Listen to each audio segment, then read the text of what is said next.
Without a doubt, disc golf has been booming within the last few years, and disc golf courses have been getting flooded with a bunch of new disc golfers. Now, as amazing as this is, unfortunately, disc golf etiquette has become a serious problem. Therefore, today on Just Disc, it's time to better understand the unwritten rules of disc golf. And make sure you share this video with any of your playing mates or anybody you see on the course not really following those etiquette rules. So let's get into it.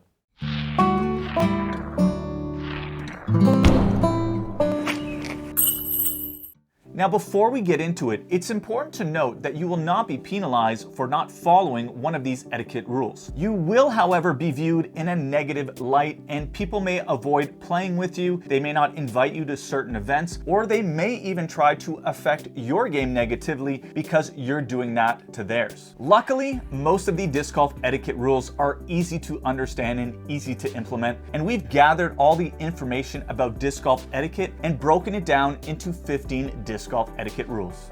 Now, the first rule is that you need to understand the most important disc golf rules before you get out to play, because nobody really wants to play with someone who has no idea what they're doing. Luckily, there are many ways to go about this. You can visit the PDGA.com to review their official rules, or you can buy a PDGA rulebook, and I'll be sure to put a link to one of them in the description below. But if you don't like those options and you find them kind of dry and boring, you can always watch our The Most Important Disc Golf Rules to Know to get a gist of what are the essentials before you head out onto the course. Now, the second disc golf etiquette rule is that you need to make sure that you're obeying the local park and course rules. Now, most courses are going to have a similar set of rules, but some of them have some specific requirements, so it's always a good idea to check them out before you get started. And usually you get this information at the front entrance or near the first tee. Usually there is a billboard with all the information that you should know. Now, the third rule is to make sure that you're taking care of the course and the environment throughout your round. There is absolutely nobody who wants to play a course that is falling apart or that's not being well maintained. So make sure that you're throwing out your garbage into the appropriate locations, and if there isn't any garbage bins around, just hold it in your bag until you can find one. And if you find garbage on the ground or you find some cans, for instance, just pick it up. Might as well help out, make the course look clean so that others can enjoy it as well. And lastly, don't vandalize the course. It's not the tree's fault that you threw a poor shot. So learn to accept it and move on. The general idea is that you want to leave the course better than when you came. Now, the fourth disc golf etiquette rule is to make sure that you return any disc that you find on the course. There are no disc golfers that I know who enjoy losing their discs. And that's because discs are often very sentimental to disc golfers because they've worked hard to get that ideal flight and to understand the disc that they're throwing. So if you end up finding a disc on the course, make sure you return it to its rightful owner, especially if it has a name and number. And if you're stealing a disc to save $20, well, I would then say that you have bigger problems that need tending to. Luckily, there are many ways to return discs found on the course. First, you can just call the number on the disc and arrange a time and location. Another option is to look for a drop box on the course where you can just drop it off to then be returned. Another option is to look for a Facebook page for the course and leave a comment. And lastly, you can look for a disc golf store nearby because often they have lost and found drop-off locations. So there really is no excuse for not returning those discs. Now, the fifth disc golf etiquette rule is to let faster groups play through. And this one is a big one for me, and I'm sure it is for you because it's a constant problem that I see out on the course. It's important to pay attention to your surroundings and notice if there are people constantly being held up, because you do not want to be slowing down the entire pace of the course. And also, it puts some added pressure on you knowing that there's people just constantly waiting. So just let them through. If they are a faster group, it'll make you feel better and will make them feel better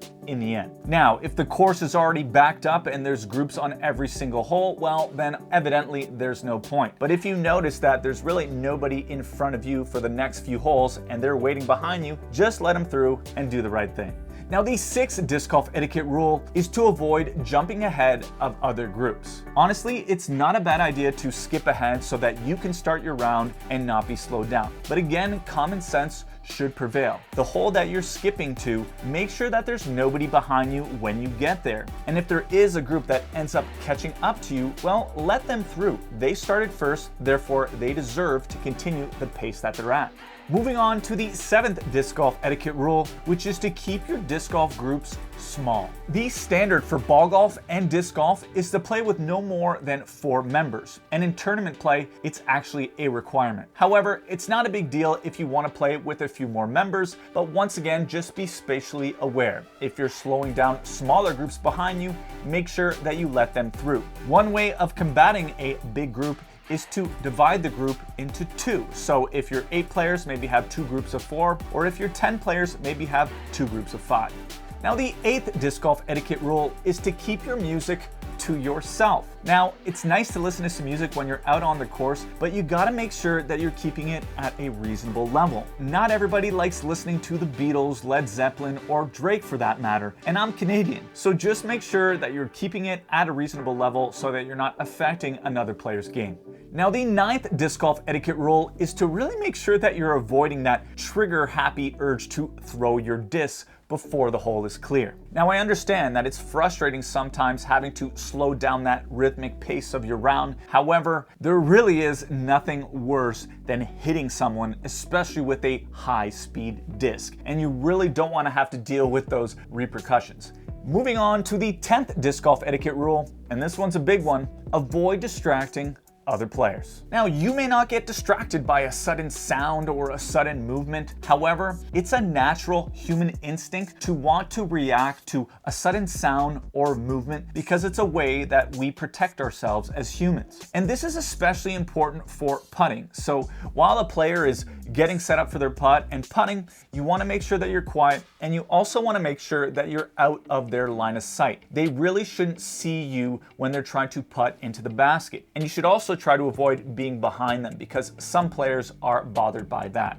Now, looking at the 11th disc golf etiquette rule, which is to avoid stepping ahead of another player's shot before they have thrown. This rule really ties into number 10, and it's one that's very frustrating. So what this means is you need to make sure you're standing behind the disc that is furthest from the basket, because you don't want to get in their line of sight with them knowing that you're eager to get to your disc, because it creates some unnecessary pressure. It really takes away from their focus, and it's really a sign of a lack of respect. So just make sure that you wait your turn. The 12th disc golf etiquette rule is to be in the moment and always be ready. Evidently, one of the joys of playing disc golf is getting with your friends and talking it up as you play disc golf. But when it comes time to your turn, your shot, make sure that you're ready to go. The last thing you want to do is be slowing up your playing partners as well as the entire course. And if you didn't know, playing at a nice rhythmic pace actually helps your game. So quit slowing down your playing partners and be ready. Play that ready golf. Now, the 13th etiquette rule is to watch, help, and respect your playing partners. So you need to treat your playing partners the same way that you would like to be treated. So you want to do things like spot their erratic shots, help them look for their disc, help clarify a few things that perhaps they are uncertain with, and just make sure that everybody is following the same rules. And some playing partners have really specific requests. Certain things may bother them and they may not bother you. But if they ask you to, for instance, move out of the way a little bit or to not make a certain noise, just make sure you're respecting their request. Moving on to the 14th disc golf etiquette rule, which is to make sure that you remove your disc from the playing basket. Having a disc just resting in the basket or somewhere in the chains can greatly affect a player's putt. It can literally affect it physically by bouncing off the disc or the chains in a funny way, and I've actually seen it happen.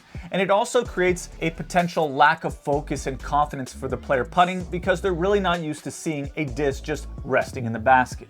Now, the 15th and final disc golf etiquette rule, and probably one of the most important to help grow this game, is to be a good representation of disc golfers. There are so many disc golf courses that are found in public spaces, and often the reason why they are free. So you need to be mindful and respectful to the other people that are around you. Therefore, you want to avoid creating a negative image for disc golfers. You want to avoid swearing, abusing substances, wrecking the course, littering. You want to avoid those things because we really want to help continue to grow the sport. And if the public in their mind has a negative idea about disc golfers, they really think that it leads to negative outcomes, we're really not going to help grow this game.